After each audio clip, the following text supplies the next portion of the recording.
everyone. Welcome to the latest episode of the Movie Crusaders. My name's Sean Wasserkrug, and today we're going to be reviewing the latest in the Conjuring verse, the third film in the Conjuring franchise, The Conjuring, The Devil Made Me Do It.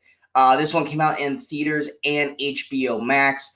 For me personally, I'm not a huge fan of the Conjuring verse, but I have been a fan of the Conjuring films. I love the first film. I thought the first film was probably one of the first horror films in a long time that really just kind of kept me on edge pretty much the whole way through. I thought the performances were solid, and just the scares, the everything that they did in the film, I think worked really, really well. The rest of the Conjuring verse, I'm not a fan of The Nun. The only Annabelle film I actually really liked was Annabelle Comes Home, because I was basically the Conjuring 2.5. Pretty much if it has to do with like the Warrens or the Warren family, I'm interested in it. If it doesn't, I don't really care all that much about it. Curse of La Llorona was fine because it had Linda Cardellini in it, but I just didn't really care that much about it. The main thing with the Conjuring films that I think works for me, or that I actually really quite enjoy, is the based on a true story aesthetic of it. Like the first Conjuring film felt very real in most of its aspects. There's a couple scenes here and there that could have been embellished based off of the real life accounts of it, and that's usually why I like the Conjuring. Conjuring 2, I thought, was still a really solid sequel, but there were just certain elements of that film that was just kind of taking that based on a true story element out of the way for me, which is why it wasn't nearly as good to me as the first film. I mean, mainly the like the gangly man and Lorraine's ability to see like how Ed would die at the tree, all that kind of stuff.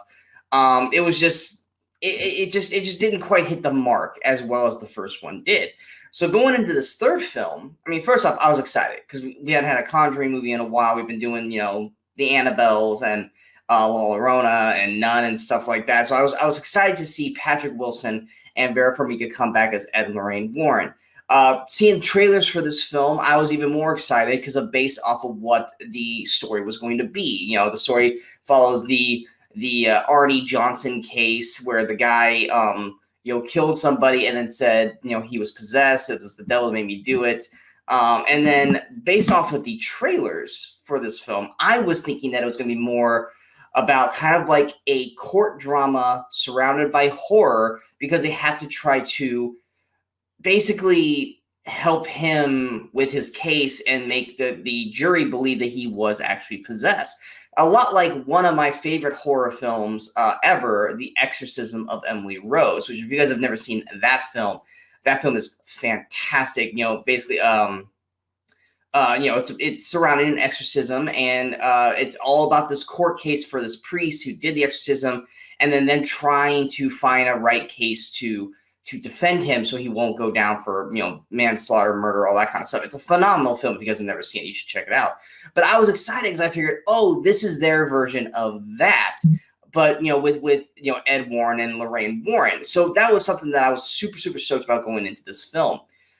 Going into the film, first off, the first 10 minutes, which is showing the exorcism of David Glatzel, who was played by Julian Hillard. Most people will know Julian from The Haunting of Hill House. He played the little kid in that. He was fantastic in that. He's really, really great, especially in this first 10 minutes of the film here as well. That scene, awesome. That was a great way to start off this film. It kind of sets the layers up for the film the rest of the way. I think the child performer did a fantastic. Julian did a fantastic job. The contortionist scares, the way everything was moving, I think really, really well. Obviously, Patrick Wilson and Vera Farmiga, they have lived these roles now long enough that they can basically do these roles in their sleep. So nothing really against their performances in the film overall. Sarah Catherine Hook, who plays Debbie Glatzel, I actually really liked her performance throughout the film. She doesn't do anything like over the top noticeable, but I feel like she was the most human character of the film, and I actually really liked her performance overall. Rory O'Connor, I don't know if that is Rory. It's spelled a little weird because he's Was he Scottish, I think, or Irish? It's one or the other. He plays Arnie Johnson. His performance is solid throughout the film. He's the possessee, so you can only kind of you appear to have to overact your way through this film. I think he does a solid job. I don't think he quite matches the caliber of I'm blanking on their names, but the possessees from the first Conjuring and second Conjuring film. But O'Connor does a solid job throughout the film overall. But that whole setup in that first 10 minutes, the way it was shot, the way it looked, everything they did in that first 10 minutes, I thought worked really, really well. So when that initial opening ended, I was pretty excited to see the way the rest of this film goes. That's where the film starts to fall apart for me. Like I said, the main there's 2 or 3 huge problems with this film for me that, and I'm going to get this out of the way. The film as a whole, it looks great. It's shot beautifully.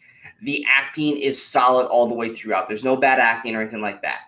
It's more personal issues I have with the film based off of what was advertised and how this whole franchise has been as a whole. That is why this movie comes off as a disappointment to me. The most important thing for me, too, is this based on a true story aesthetic that the Conjuring verse has really, really kind of, basically lived by through the first 2 films.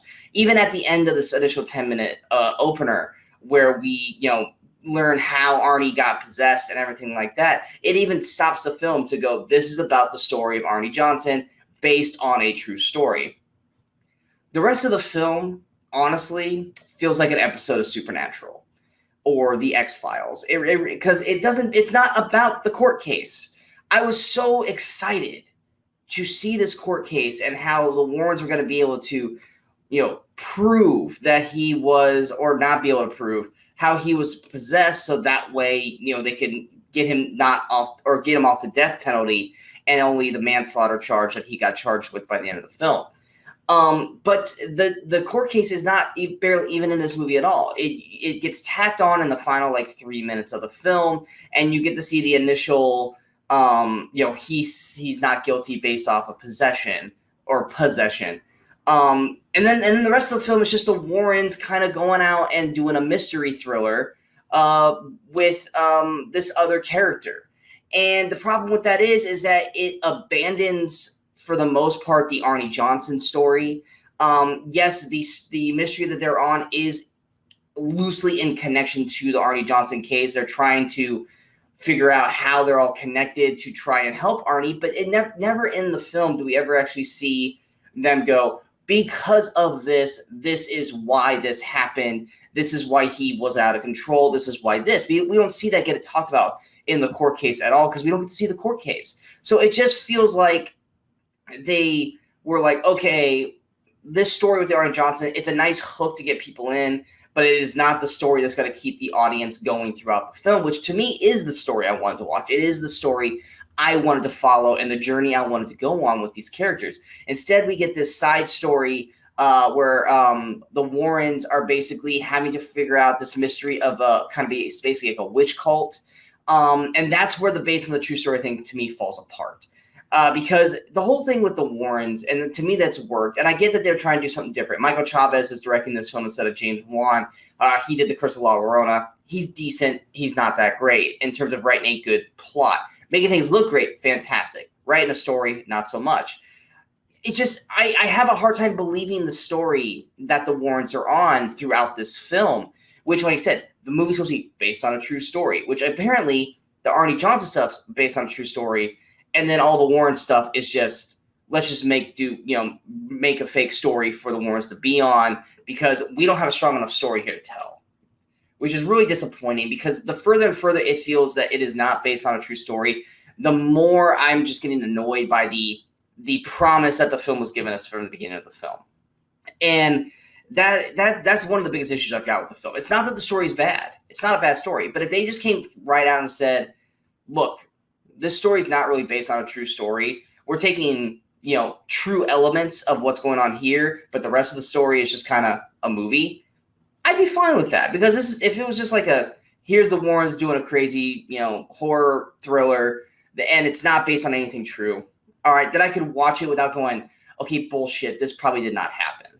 this probably didn't happen, because the whole Warren story is like that. And then like I said, the main part that works with the first two films is that it's a kind of a haunted house kind of storyline where there's the one demon that they're trying to control and stop. With this, it's kind of like it's not a haunted house. It's basically like a whole kind of situation where it spans to a different like hundreds of miles away, and it can jump from here to here, and there's an actual villain in this film, basically human villain in this film, and not just this possessed demon, which I know sounds ridiculous trying to explain it, but in the first two films, it's this one demon. I mean, it's Conjuring 2 kind of also teased the nun, but it's this one demon that the Warrens are trying to stop and take care of to save the family, or in this case would be Arnie Johnson. But instead, it's not. It's this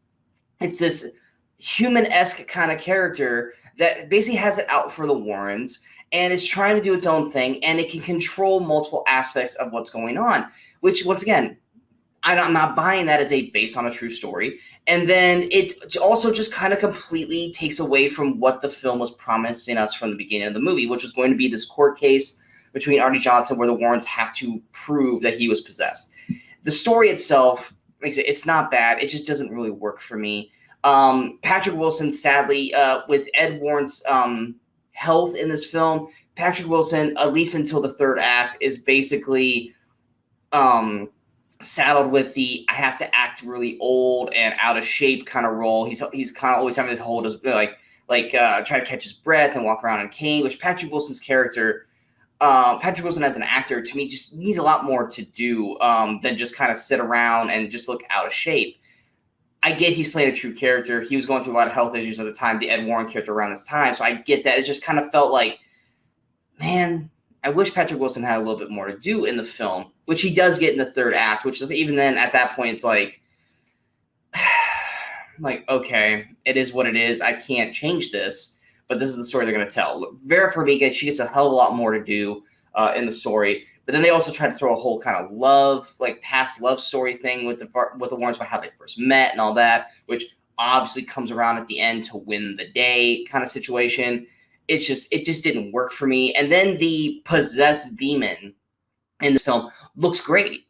I actually really liked the way the look was. It was scary enough, and it felt like an actual, like, oh crap, let's see how they take care of this in the film. But then by the end of the movie, that's not the focal point. That possessed demon's not the focal point. It is this human villain character, to the point where they stop even showing the possessed demon. Or not the possessing, but just the demon. They stopped showing the demon and they start just showing the person. And it was just like, that was a bad choice. You've been selling us this demon throughout the film who looks scary, and then you just kind of abandoned it and went with this character, which I know I'm kind of saying human character. I just don't want to give away exactly what it actually is, but to me, it just didn't work. And then by the time the Warrens and and their story, it's like, oh wait, we got to go back to this court case. And that's the other thing, too, is that you're trying to sell that this character was never possessed, that he was in his right mind, they did all this. There are legitimate scenes where this character is being possessed. And I mean, like, levitating off the floor, contortion, all this kind of stuff, windows blaring, with at least 4 or 5 witnesses from the prison watching this happen. Yet they couldn't use that in the court. Or did they use it and it just not get used? Because this is full-on eyewitness accounts of this character being possessed. It's not just the Warrens or the girlfriend Debbie's character. These are legitimate doctors, guards in the prison watching this happen. Yet for some reason they couldn't use that in the case. It just kind of seemed ridiculous in terms of, like, that didn't go into the effect of the story whatsoever. Or they did, and they just decided not to show us that. And that's the problem with The Conjuring kind of falls flat for me. It promised us a court case drama describing how the Warrens could help prove possession is why Arnie Johnson did what he did. Instead, we just get a side adventure for the Warrens, which me just did not work with the Conjuring series as a whole. I get they were trying to do something different than just the haunted house aspect. It just did not work for me overall. So for me, going by overall score, this is definitely the weakest of the 3 Conjuring films.